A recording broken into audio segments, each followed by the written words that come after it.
내비게이션 예화를 몇 번이나 하고 있는 것처럼 보이는데요. 오늘도 본문 보니까 비슷한 말씀이라서 다시 말씀을 드립니다. 우리가 자동차를 운전하고 우리가 낯선 곳에 우리가 가게 될 때 대부분 내비게이션을 의지하고 가지 않습니까? 자, 그런데 우리가 잘못된 길을 들어서면요. 이 내비게이션 안에서 이제 경고 멘트가 나옵니다. 경로를 이탈하였습니다. 경로를 재탐색합니다. 라는 멘트가 나오거든요. 자, 그런데 계속하다 보면 한 번 이렇게 멘트 나오면 괜찮은데 이 멘트가 계속 반복하고 또 반복하고 나오는 거예요. 제가 어떤 분은요. 계속 이렇게 멘트가 똑같은 멘트 나오니까 힘들다라고 하면서 그 멘트를 꺼서 내가 원하는 대로 가게 됩니다. 여러분 내가 내 느낌에 따라서 가게 되면 어떤 일이 벌어질까요? 계속해서 엉뚱한 길로 가면서 기름도 낭비하고 또 시간도 낭비하고 또 심지어는 마음은 마음대로 지쳐버리는 모습을 보게 됩니다. 여러분 우리는 모두 인생이라는 길을 운전하며 가고 있지 않습니까? 우리는 미래를 알 수 없는 하루하루를 살아가고 있어요. 자, 그리고 우리가 잘못된 삶을 살 때마다 계속해서 경로를 이탈했습니다 라고 경고 멘트를 하시는 분이 누군지 아십니까? 바로 하나님이십니다. 하나님께서 계속 경고 멘트를 하십니다. 경로를 이탈했습니다. 경로를 재탐색합니다라고 계속 멘트를 하면서 무엇을 바라보라고 합니까? 바로 이 말씀을 다시 봐라라고 말씀하시는 분이 바로 우리 주님이십니다. 여러분 지난 시간에 우리는 지혜의 근본은 여호와를 경외하는 것이다 라는 말씀을 우리가 함께 나눴습니다. 나를 중심에 두는 삶을 이제 내려놓고 하나님 중심에 모시는 삶이 바로 지혜로운 삶 아닙니까? 이런 삶에 사는 것이 정말 지혜로운 사람이다 라는 말씀을 우리가 들었습니다. 자, 그리고 다른 사람의 입장에서 늘 생각하면서 공동체 유익을 위해서 사는 삶이 바로 하나님이 주시는 지혜다 라는 말씀을 들었습니다. 자, 그렇다면 이처럼 하늘의 지혜, 하나님이 주시는 하늘의 지혜를 붙들고 사는 사람은 특징이 있는데 어떤 특징이 있느냐? 무엇보다 쓴소리를 감상으로 받는다라는 겁니다. 자, 우리가 잘못된 삶을 살게 될 때 하나님께서 계속해서 쓴소리를 하시거든요. 그 쓴소리 할 때마다 감상으로 받는다라는 겁니다. 자, 11절 말씀 보시기 바랍니다. 11절 보니까 내 아들아 여호와의 징계를 경여기지 말라. 그 다음에 뭐가 나와요? 꾸지람이라는 단어가 나옵니다. 그의 꾸지람을 어떻게 하라? 싫어하지 말라라고 합니다. 이 꾸지람을 다른 말로 하면 뭘까요? 잔소리입니다. 잔소리. 잔소리를 싫어하지 말라. 기쁨으로 받으라. 라는 말씀을 하고 있습니다. 여러분 이 구절을 통해서 우리가 분명한 한 가지 사실을 알게 됩니다. 징계를 좋아하는 사람은 이 세상에 한 사람도 없구나라는 것을 알게 돼요. 여러분 사람은 누구나 대접을 받고 싶어 합니다. 그리고 인정받고 싶어 합니다. 그리고 칭찬만 듣고 싶어 하는 것이 이 땅의 모든 사람들의 기본적인 습성이라는 겁니다. 반대로 나의 허물과 실수와 한계는요. 항상 감춰지길 원합니다. 그래서 그것이 좀 드러날 때는 이 감정을 표출하는 사람도 있고 좀 싫은 마음이 있다 할지라도 그 감정을 좀 감추고 사는 사람들 있다는 겁니다. 자, 근데 여러분 대부분의 사람들은요. 힘이 생기고 위치가 높아질수록 어떻게 할까요? 대부분 다 이렇게 살아가는 경향이 있다는 겁니다. 자기한테 좀 부족한 부분이 보이면 다른 사람이 조언해 줄 수도 있잖아요. 조언해 주는 것을 별로 달가워하지 않는다는 겁니다. 왜 그럴까요? 아무도 자기보다 힘 있는 사람의 부분이 보여도 그의 기분을 상하게 하면서까지 충고하려고 하지 않기 때문에 주변에 보면 높이 올라가면 올라갈수록 주변에 보면요. 그 사람이 허물에 대해서 좀 이렇게 지적하고 그리고 이것은 좀 보완했으면 좋겠다라고 조언해 주는 사람이 점점점 사라진다라는 겁니다. 자, 그래서 높은 자리에 오를수록 주변에 보면 듣기 좋아할 말만 하는 사람들이 많은 걸 보게 됩니다. 여러분 그런데 12절에 보면 하나님이 뭐라고 하시는지 12절 말씀 보시기 바랍니다. 자, 12절 보니까 대저 여호와께서 그 사랑하시는 자를 징계하시기를 마치 아비가 그 기뻐하는 아들을 징계함 같이 하시느니라 라고 하고 있습니다. 이 구절을 보면 특별한 두 가지 구절이 나오는데 하나는 뭡니까? 하나는 그 사랑하시는 자를 징계하신다라는 겁니다. 누가요? 하나님께서. 자, 그리고 뭐라고 합니까? 아비가 그 기뻐하는 아들을 징계함 같이라고 합니다. 여러분 우리가 자녀를 낳게 되면 이 자녀가 너무나 이쁘잖아요. 자녀가 너무나 사랑스럽기 때문에 자녀가 잘못된 길로 가게 된다 할지라도 내버려 둡니까? 물론 다 큰 다음에는 말해도 소용이 없는 시대가 옵니다. 자, 그러나 그 전에 아이가 어리면 어릴수록 어떻게 합니까? 꾸짖잖아요. 너 그러다가 매매한다 라고 하면서 못하게 하잖아요. 왜요? 그 아이를 너무 사랑하기 때문에. 그런다는 하나님도 마찬가지라는 겁니다. 하나님이 우리를 너무도 사랑하시기 때문에 잘못된 길로 들어서도 우리가 죽음의 길로 막 달려가고 있는 것을 하나님은 그냥 두고만 보지 않으시고 어떻게 한다? 징계하신다라는 겁니다. 다른 말로 하면 꾸짖는다라고 합니다. 그러니까 꾸지람을 어떻게 해요? 하나님이 우리에게 잔소리 하실 때 그 잔소리를 싫어라 하지 말고 어떻게 하라? 기쁨으로 받으라 라는 겁니다. 여러분, 그렇다면 하나님은 오늘날 우리를 어떻게 징계하실까요? 자, 솔직히 말씀드리면 하나님께서 그냥 하늘에서 천둥이나 번개 같은 그런 큰 소리로 하나님이 우리에게 말씀하시면 두려워하지 않을 사람이 누가 있습니까? 다 두려워합니다. 자, 하나님은 어떻게 징계하시느냐? 자, 우리가 성경 말씀 읽을 때 말씀으로 징계하실 때가 있는데요. 여러분 생각해 보세요. 말씀을 이렇게 통독합니다. 통독할 때 하나님께서 내 죄를 막 드러내십니다. 우리한테 지적하는 말씀도 하시거든요. 그때 어떻게 합니까? 그 말씀을 그냥 패스해버리잖아요. 여러분 성경 말씀 읽을 때 보면 어떤 분은 색깔 펜으로 이렇게 쭉 칠하면서 읽잖아요. 근데 색깔 펜으로 칠한 부분들을 보면 나를 때리는 말씀에 색깔 펜으로 칠한 사람이 있습니까? 대부분 없죠. 어떤데? 나에게 위로되는 말씀, 힘이 되는 말씀은 그 색펜으로 칠한 다음에 그것을 자꾸 읽으면서 우리가 위로를 얻지 않습니까? 그리고 정말 믿음이 좋은 사람들은 그 말씀을 읽기는 합니다. 그런데 대부분 어떻습니까? 그 말씀을 하나님이 말씀하시는 강도와 아주 약하게 그냥 읽고 지나가 버리는 경우가 대부분이라는 겁니다. 그래서 하나님은 종종 우리 곁에 우리 삶을 계속해서 지켜본 사람을 통해서 간접적으로 꾸짖을 때가 있다는 겁니다. 여러분이 삶 가운데 가장 가까이 있는 사람이 누굽니까? 바로 가족들 아닙니까? 그래서 배우자를 통해서 이렇게 하나님께서 꾸짖을 때가 있고, 심지어는요, 배우자를 통해서도 안 되면요, 자녀를 통해서도 하나님께서 간접적으로 말씀하실 때가 있거든요. 여러분, 그때, 여러분 배우자가 여러분이 허물을 들춰내면 어떻습니까? 감정이 올라오지 않습니까? 팍 감정이 올라오면서 이것 때문에 말싸움 벌어지지 않습니까? 왜 그렇습니까? 그것을 하나님께서 간접적으로 하시는 말씀으로 받지 않았기 때문에 그런 거거든요. 그냥 배우자가 나한테 감정 섞인 말로 하는 것으로 받아들이기 때문에 우리가 이처럼 감정을 표출하는 거거든요. 여러분, 배우자를 통해서, 여러분이 심지어 자녀를 통해서, 구역 식구들을 통해서 여러분이 잘못된 길로 걸어가고 있다고 하나님께서 간접적으로 말씀하실 때 그 잔소리를 기쁨으로, 감사로 받을 수 있는 저와 여러분 되시기를 축복합니다. 왜 그래야 됩니까? 하나님께서 그들을 통해서 여러분에게 하시는 말씀일 수 있기 때문에. 여러분, 이때 하늘의 지혜를 붙드는 사람은 어떤 선택을 합니까? 주저하지 않고 어떤 선택을 해요? 그 말씀을 기쁨으로 받습니다. 달게 받습니다. 물론 속이 상할 수는 있습니다. 그러나 속상한 마음을 좀 가라앉히고 하나님, 혹시 이 말 속에 저에게 주는 메시지가 있지 않습니까? 라고 하면서 그 하나님의 말씀으로 받을 때 우리 삶 가운데 놀라운 은혜가 임하게 되는 겁니다. 이런 사람을 여기서 13절 말씀해 보니까 뭐라고 하는지, 자, 13절 말씀 보시기 바랍니다. 자, 우리 함께 읽습니다. 시작. 지혜를 얻은 자와 명철을 얻은 자는 복이 있나니 라고 하고 있습니다. 이런 자는 하나님께서 복이 있나니 라고 말씀하고 있다는 겁니다. 여러분, 반대로 사람들이 고쳐야 할 부분을 말해주는 것을 끝까지 듣기 싫어하면 어떻게 될까요? 결국 우리 주변에 정말 좋은 얘기 주는 사람, 내가 고쳐야 할 부분을 말해주는 사람 여러분 있을까요? 한 사람, 두 사람 사라집니다. 저 사람한테 괜히 이런 말을 해봐야 관계만 나빠지니까 말할 필요가 없어. 그냥 기름만 해주자. 이렇게 대부분이 여긴다는 겁니다. 그러면 주변에 충고해주는 사람이 하나도 없는 겁니다. 내 주변에 듣기 좋아할 말만 하는 사람으로 가득하게 되어진다는 겁니다. 여러분, 이렇게 되면 우리가 어떻게 될까요? 우리가 잘못된 길로 달려가고 있어도 아무도 알려주는 사람이 없게 됩니다. 내비게이션 음성을 꺼버린 자동차처럼 멈출 줄 모르고 계속해서 엉뚱한 길로 달려가게 되어진다는 겁니다. 그 끝이 뭘까요? 그 끝이 패망입니다. 사랑하는 여러분, 오늘부터 저와 여러분에게 들려오는 그 쓴소리, 잔소리, 이것을 하나님이 보내시는 음성으로 들을 수 있는 저와 여러분 되시기를 축복합니다. 자, 그러면 이처럼 하늘의 복을 붙드는 사람에게 하나님께서 두 가지 놀라운 축복을 주시는데요. 그 첫째 복은 어떤 복이냐? 흔들리지 않는 복을 누리게 하겠다라고 말씀하고 있습니다. 자, 16절 말씀 보시기 바랍니다. 자, 16절 보니까 그의 오른손에는 뭐가 있다? 장수가 있고 그의 왼손에는 뭐가 있다? 부귀가 있나니 라고 하고 있습니다. 그리고 17절 말씀도 보시기 바랍니다. 그 길은 즐거운 길이요. 그 길은 괴로운 길이 아니라는 겁니다. 그 길은 즐거운 길이요. 그 다음에 뭐라고 합니까?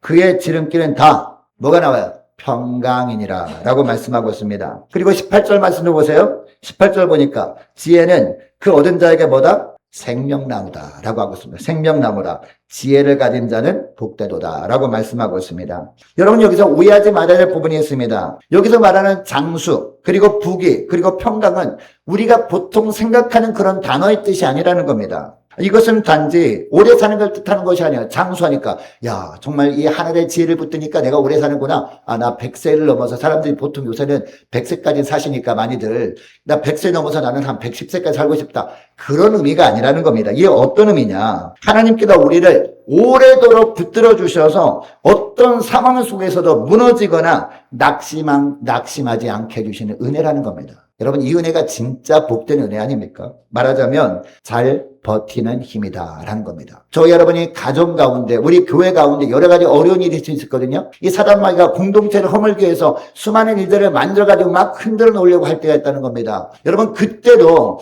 우리가 흔들리지 않는 믿음으로 살아가는 것 이게 뭐다? 장수의 복이다. 이 말씀을 하는 거예요. 이 가정에 어떤 어려움이 임한다 그럴지라도 결코 흔들리지 않은 믿음 가지고 주님만 바라보고 사는 것 이게 바로 장수의 복인 줄 믿으시기 바랍니다. 자 그리고 둘째는요 부귀입니다. 부귀 이것도 세상의 부귀영화를 가리키는 단어가 아닙니다. 이 히브리어 이 부귀라는 단어는 어떤 의미냐?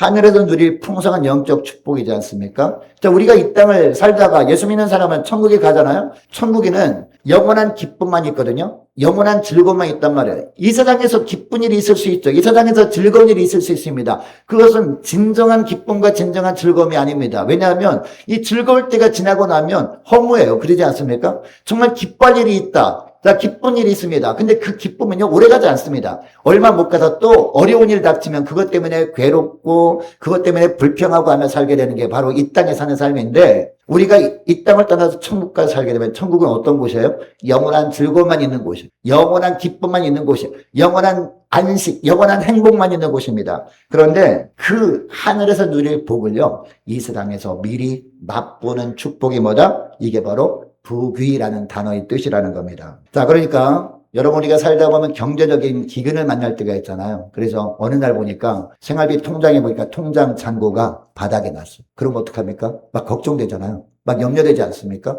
여러분 괜찮으신가 봐요. 얼굴 표정이 환한 거 보니까 다 그래도 감사하신가 봐요. 여러분 이것이 뭐다? 이것이 히브리어 단어로 부귀라는 뜻의 의미라는 겁니다. 통장 잔고와 전혀 상관없이 마음이 가난하지 않는 거. 바로 이것이 부귀라는 뜻의 의미라는 겁니다. 자, 그리고 세 번째 평강인데요. 이 평강, 여러분 이것은 어쩌면 우리에게 가장 절실한 복이 아닌가 생각해 보게 됩니다. 크고 작은 문제를 만날 수 있어요. 우리 자녀들에게 여러 가지 어려움이 있을 수 있습니다. 크고 작은 문제를 만나도 마음이 요동하지 않는 것. 이게 바로 평강의 복이라는 겁니다. 하나님의 가장 합당한 방법으로 해결해 주시겠지라는 믿음 가지고 우리가 살아감으로 말미암아 사단마귀가 우리의 모든 삶을 어떠한 방법으로 흔들어 놓으려고 한다 할지라도 흔들리지 않은 평안함. 이게 바로 뭐다? 이게 평강이라는 뜻의 이름입니다. 엊그저께 제가 아는 분이 그 지방에 내려가셨는데 안소 집사님이신데 전화가 왔어요. 이제 그 70이 넘으셔가지고 이제 아파트 관리하는 그런 일을 하시는데 긴급하게 전화가 온 거예요. 그래서 집사님 웬일이세요? 했더니 이제 기도 부탁할 것이 있어서 구조조정 한대요, 거기. 구조조정 해가지고 자기가 제일 나이가 많기 때문에 1번 순위가 될 것 같다고 이제 기도 부탁을 하는 겁니다. 그래서 기도하겠습니다라고 했더니 염려가 많으시겠어요? 염려하지 않는다는 겁니다. 걱정하지 않는 겁니다. 하나님께서 자기 인생을 지금까지 인도해 오셨다면 앞으로도 가장 선한 길로 인도하실 것을 믿기 때문에 염려하지는 않는데 그래도 기도는 해야 되지 않겠는가 해가지고 기도 부탁을 하는 겁니다. 여러분 이것이 뭐다? 이것이 평강의 복이라는 겁니다. 또 어떤 분은 이제 시험 기간만 되면 이제 전화 옵니다. 전화 와서 기도 부탁을 하는데 이제 자녀가 이제 취업 시험을 보는데 지금까지 몇 번이나 낙방해도 걱정이 태산이라는 겁니다.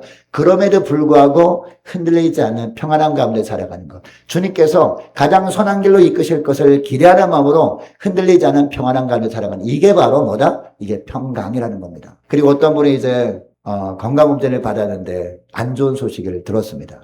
이제 대형병원으로 가보라라는 소식을 듣고 또 전화 옵니다. 기도해달라고. 그때도 흔들리지 않는 거 마음이. 주님을 향한 믿음이 흔들리지 않는 거. 이게 뭐다? 이게 바로 평강의 복이라는 겁니다. 여러분 그러니까 중요한 것은요. 이 평강이 문제가 없는 상태가 아니라는 겁니다. 여러분 세상 사람들 어떻습니까? 문제가 다 지나가야 마음이 평안해져요. 그러지 않습니까? 어떤 고난의 상황이 지나가야 마음의 평안이 옵니다. 그러나 오늘 본문에 나오는 평강의 복은 그런 게 아닙니다. 지금 현재 문제가 바로 앞에 있습니다. 지금 문제가 우리를 찾아와서 우리를 힘들게 합니다. 너무나 괴롭게 합니다. 육신적으로는. 그러나 영혼만큼은 흔들리지 않는 것, 주님을 향한 마음이. 이게 바로 평강의 복이라는 겁니다. 여러분, 지혜로운 사람은 문제 한가운데서도 평안함을 누린다라는 것이 바로 오늘 본문의 말씀입니다. 이것이 하늘의 지혜를 붙들 때 우리에게 주시는 하나님의 축복인 줄 믿으시기 바랍니다. 여러분이 흔들리다는 복은요, 한 개인의 마음에만 머무는 것이 아닙니다. 자, 교회라는 공동체도 그대로 적용됩니다. 지금 우리는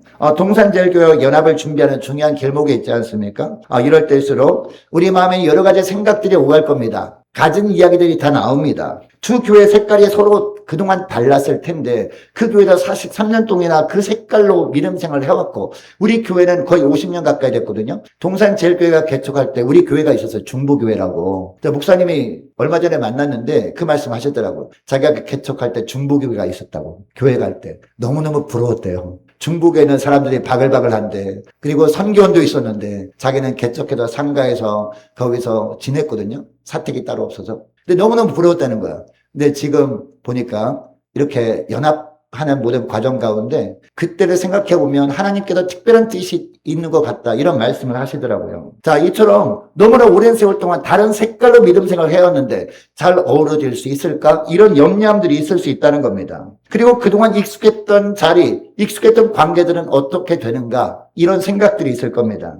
설렘과 동시에 흔들림도 찾아올 겁니다. 바로 이때 우리가 붙들어야 될 말씀이 뭐냐? 이 고린도전서 3장 10절, 11절 말씀이 아닌가 생각합니다. 자, 화면을 띄워주시기 바랍니다. 자, 화면을 보면서 따라오시기 바랍니다. 내게 주신 하나님의 은혜를 따라. 자, 우리가 연합하는 것은요, 하나님의 은혜를 따라 우리가 이 과정을 밟고 있는 중에 있다는 거죠. 내가 지혜로운 건축자와 지혜로운 건축자와 같이 터를 닦아주매 다른 이가 그 위에 세우나 그러나 각각 어떻게 그 위에 세울까를 조심할지니라. 이 닦아둔 것 외에 능히 다른 터를 닦아둘 자가 없으니 이 터는 곧 뭐다? 예수 그리스도라 라고 말씀하고 있습니다. 여러분, 바울은 분명하게 선언하고 있어요. 교회라는 건물에서 절대 바꿀 수 없는 하나의 터가 있는데 그 터가 뭐다? 바로 예수 그리스도의 터 위에 세워진 공동체가 바로 교회라는 겁니다. 자, 건물의 위치도 교인의 숫자도 오랜 전통도 터가 될 수 없다. 오직 예수 그리스도만이 흔들리지 않은 터다. 교회의 터다. 이 말씀을 하고 있습니다. 자, 그러니까 두 교회가 연합한다는 것은요, 무엇보다 두 교회가 각각 이 예수 그리스도라는 동일한 반석 위에 굳게 서는 것으로 시작해야 된다는 겁니다. 여러분, 서로 다른 두 건물을 하나로 합친다고 생각해 보세요. 이 두 건물이 있는데 두 건물을 이렇게 연결해가지고 이제 한 건물로 만들려고 한다고 생각해 보시기 바랍니다. 자, 그런데 건물의 기초가 서로 다른 곳에 있다 그러면 여러분 어떻게 될까요? 건물의 기초가 서로 다른 곳, 위치가 서로, 층이 서로 달라. 그러면 어떻게 될까요? 그 교회 건물은요, 그 두 건물은 하나로 만들긴 하겠지만 겉 외양은 하나처럼 보이지만 결국에는 흔들릴 수밖에 없게 되거든요. 그러나 두 건물이 같은 반석, 같은 기초 위에 세워져 있다면 둘은 자연스러운 하나의 견고한 건물로 서게 되는 겁니다. 여러분, 그러므로 연합을 준비하는 우리가 가장 먼저 점검해야 될 것이 뭡니까? 우리 함께 가는 교회가 예수 그리스도라는 터 위에 세워져 있는가? 이것을 점검하는 거예요. 나의 믿음이 이제 연합하는 과정 가운데 이런저런 일을 맡아서 우리가 하게 되잖아요. 나의 믿음이 이 예수 그리스도라는 터 위에 내가 세워져 있는가? 이것을 점검해야 한다는 겁니다. 동산제일교도 마찬가지고 우리 교도 마찬가지고 이게 정말 중요한 것이다라는 겁니다. 자, 그때 어떤 과정에 어려움이 찾아와도 우리는 흔들리지 않은 평강을 누리게 되는 줄 믿으시기 바랍니다. 여러분, 그러니까 연합의 성패는요, 건물의 크기가 아니에요. 연합의 성패는 두 공동체가 함께 선 그 반석에 달려있는 줄 믿으시기 바랍니다. 예수 그리스도는 터 위에 세워져 있다면 그 연합은 성공할 것이고, 예수 그리스도는 터 위에 세워지지 않고 뭐 건물이 크기나 아니면 어떤 조건 이것을 따진다면 연합은 실패할 수밖에 없는 거예요. 여러분, 저와 여러분이 먼저 삶 가운데 예수 그리스도라는 터 위에 세워질 수 있기를 축복합니다. 그리고 우리 교회가, 동산제일교회가 예수 그리스도라는 터 위에 교회가 든든히 서가는 공동체가 되기를 간절히 기도하는 모든 과정 될 수 있기를 축복합니다. 자, 그래서 하나님은 21절 말씀을 보면 뭐라고 하는지 21절 말씀도 보시기 바랍니다. 내 아들아, 완전한 지혜와 근신을 어떻게 하고? 지키고 라고 합니다. 그리고 이것들이 내 눈앞에도 어떻게 하라? 떠나지 말게 하라. 이 말씀을 그래서 하시는 겁니다. 이 지혜를 눈앞에서 떠나지 않도록 붙드는 사람에게 어떤 은혜가 임하게 된다고 하시느냐? 24절 말씀 보세요. 놀라운 축복의 말씀 하셨는데요. 24절 말씀은 정말 중요한 말씀이기 때문에 우리 함께 읽도록 하겠습니다. 24절 시작. 내가 누울 때에 두려워하지 아니하겠고 내가 누운즉 내 잠이 달리로다. 아멘. 우리가 앞으로 준비할 일들이 많이 있습니다. 염려하는 많은 일들이 있습니다. 그런데 이처럼 예수 그리스도의 터 위에 우리가 굳건하게 서 있다면 우리가 밤에 잠을 잘 때 걱정 때문에 잠 못 이루는 날이 없게 된다. 왜냐하면 꿀잠을 자게 되기 때문에 하나님이 해결해 주시는데 뭐가 걱정이야? 이런 마음으로 살게 된다. 이게 바로 축복이다라는 겁니다.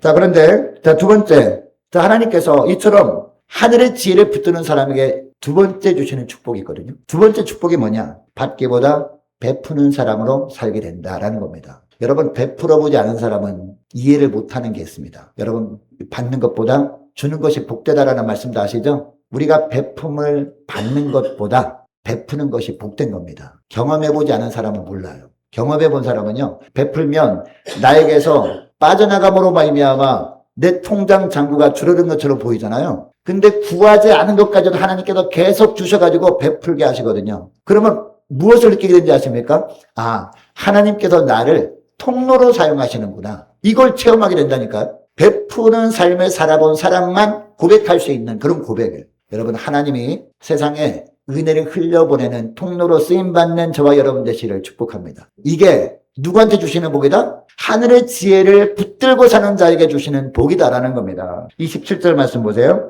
내 손이 선을 베풀 힘이 있거든 마땅히 받을 자에게 베풀기를 아끼지 말며 라고 합니다. 자, 이 구절을 언뜻 보면 베풀 능력이 있으면 베풀라라는 말씀처럼 보입니다. 자, 그러나 보면은요, 그보다 더 깊은 의미가 있어요.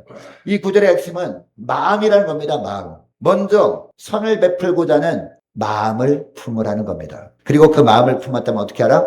미루지 말라는 겁니다. 그 마음이 들었다면 이 베풀고자 하는 마음을 미루지 말라. 미루지 말고 망설이지 말고 베풀라라는 겁니다. 바로 이것이 하늘의 지혜를 붙드는 자의 복이다라고 말씀하고 있습니다. 자, 우리는 종종 이런 마음이 들 때 어떤 생각이 듭니까?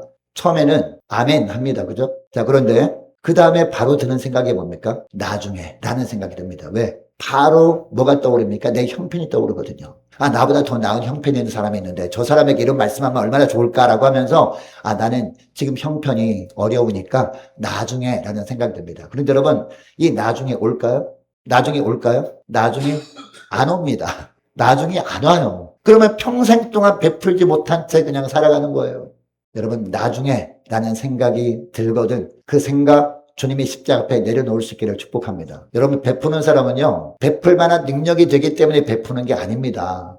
하나님을 믿는 사람이 베푸는 사람은요, 그 사람이 그런 능력이 되기 때문에 베푸는 것이 아니라 능력이 되지 않음에도 불구하고 주님이 명령하심에 감사함으로 베푸는 겁니다. 그렇게 한번 베풀어 보니까 하나님이 자꾸 주시거든요. 자꾸 주시면 왜 주실까요? 또 더 베풀며 살라고 주시는 거거든요. 이걸 깨달으니까 그것을 또 흘려보내는 세상에 이렇게 베푸는 삶을 산다는 겁니다. 누가요? 하늘의 복을 붙들고 사는 사람이 이런 복을 누리게 된다. 이 말씀을 하는 겁니다. 자, 이어지는 28절부터 31절까지 말씀을 보면 자, 그러면 베푸는 사람은 어떻게 베푸는 것이냐? 우리가 볼 때는 아, 물질도 많이 소비돼야 되겠구나. 아, 많은 돈이 있어야 되겠네. 라고 생각할 수 있는데 그것만이 아니다라는 겁니다. 베푸는 삶이 어려운 것이 아니다라는 겁니다. 그러면 어떤 것이 베푸는 삶이냐? 자, 28절부터 쭉 보니까요. 이웃에게 인색하지 않는 것. 이것도 베푸는 삶이거든요. 자, 그리고 이웃을 헤아릴 줄 아는, 이웃의 형편을 헤아릴 줄 아는 넉넉한 마음 자체가 베푸는 것이다라는 겁니다. 자, 그리고 또 어떤 게 베푸는 삶이냐? 내 이익을 위해서 이웃에게 손해를 끼치지 않는 것도 베푸는 삶의 하나라는 겁니다. 그것 때문에 다투지 않는 것. 내가 더 이익을 보기 위해서 서로 막 다투는 것. 이거는 베푸는 삶이 아니다고요. 이것은 내 것만 챙기는 삶이고 베푸는 삶은 뭐예요?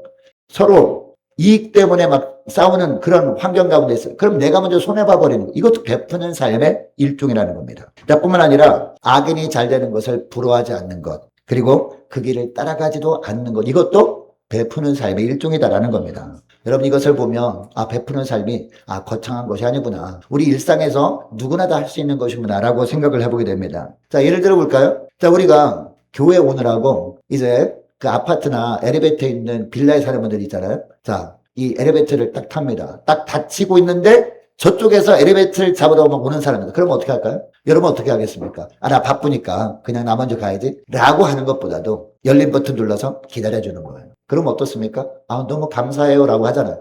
이게 바로 베푸는 삶이라는 겁니다. 또 이제 우리 남자분들 운전하시는 분들 주차할 때 있잖아요. 주차장 보면은 주차할 때 이렇게 선이 그어져 있잖아요. 선이 그어져 있는데 그 선이 그어져 있는 곳에만 딱 주차모로 말미암아 옆에 주차하는 사람이 불편하지 않도록 하는 거예요. 이게 바로 베푸는 삶이라는 거예요. 여러분 이게 어려운 겁니까? 어려운 게 아니죠. 또 이제 가정에서 주부들 있잖아요. 여러분 분리수거 하시죠. 분리수거. 분리수거 할 때 우리가 대충 할 수 있거든요. 대충 하게 되면 분리수거 해서 이제 그것을 한꺼번에 모아놓은 곳 있지 않습니까? 거기 가면 다시 재작업해야 되거든요. 재작업하는 사람들이 힘들지 않도록 그냥 깔끔하게 이제 페트병 같은 거는 비닐 같은 거 다 뜯어내고 이렇게 분리수거해야 되거든요. 그런 걸 철저하게 지키는 것도 뭐예요? 이것도 베푸는 삶이라는 겁니다. 여러분 우리가 베푸는 삶 어렵지 않죠? 어려우십니까? 여러분 베푸는 삶을 살아갈 수 있기를 축복합니다. 이렇게 살아감으로 말미암아 우리는 하나님의 주시는 하늘의 지혜를 추구하는 사람이다라는 것을 삶 가운데 드러내 보이며 살아갈 수 있는 저와 여러분 되시기를 축복합니다. 자, 마지막으로 35절 보니까 하나님은 이렇게 베푸는 자에게 놀라운 축복을 약속하시는데, 자, 35절 말씀 보시기 바랍니다. 지혜로운 자는 영광을 기업으로 바꾸니와 미련한 자의 영달함은 수치가 되느니라 라고 하고 있습니다. 지혜로운 자는 어떤 자예요? 하늘의 지혜를 추구하는 자, 그죠? 그리고 미련한 자는 어떤 자예요? 세상의 지혜만 추구하는 자입니다. 인간의 꾀로 살아가는 사람들. 이렇게 살아간다고 해서 잘 될 수는 있거든요. 그런데 그 잘되면 뭐예요? 하나님 보시기에 수치스러운 것이다. 이 말씀을 하는 겁니다. 여러분 하나님은 겸손하고 지혜로운 자, 곧 베푸는 자에게 영광을 기업으로 주시겠다라고 하십니다. 왜 그러느냐? 베푸는 삶은요. 내가 가진 모든 것들이 사실은 다 하나님의 것임을 고백할 때 자연스럽게 흘러나오는 행동이기 때문입니다. 여러분 그러니까 베풀 줄 안다는 것은요. 이것은 원래 내 것이 아니다. 하나님이 잠시 나에게 이 땅에 사는 동안에만 맡겨주신 것이다. 이런 고백을 삶으로 드러내는 게 베푸는 삶인 줄 믿으시기 바랍니다.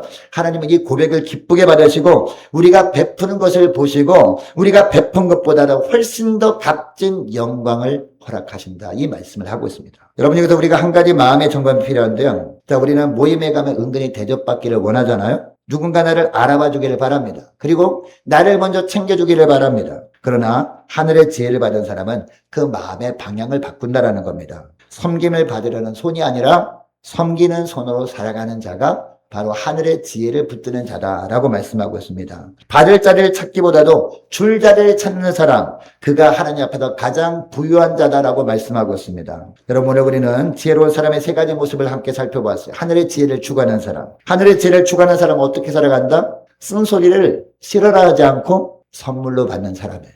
여러분 잔소리 이제 듣기 싫어하지 마시고요. 기쁨으로 받을 수 있기를 축복합니다. 왜요? 하나님이 간접적으로 나에게 주시는 말씀일 수 있기 때문에. 그리고 흔들리지 않은 복을 누리게 된다는 겁니다. 아무리 이 사단마귀가 우리의 모든 환경을 흔들어 놓으려고 한다 할지라도 흔들리지 않은 믿음 가지고 살아갈 수 있기를 축복합니다. 그리고 밖에보다 베푸는 손을 가진다라는 말씀을 들었습니다. 여러분 이제는 여러분 하늘의 지혜를 추구하고 있습니까? 하늘의 지혜를 붙들고 있습니까? 이제는 베푸는 삶을 살아감으로 말미암아 주님께서 주시는 놀라운 영광의 축복을 풍성히 누리면서 하나님께 영광 돌리시는 저와 여러분 되시기를 주의 이름으로 축복합니다. 자, 기도하겠습니다.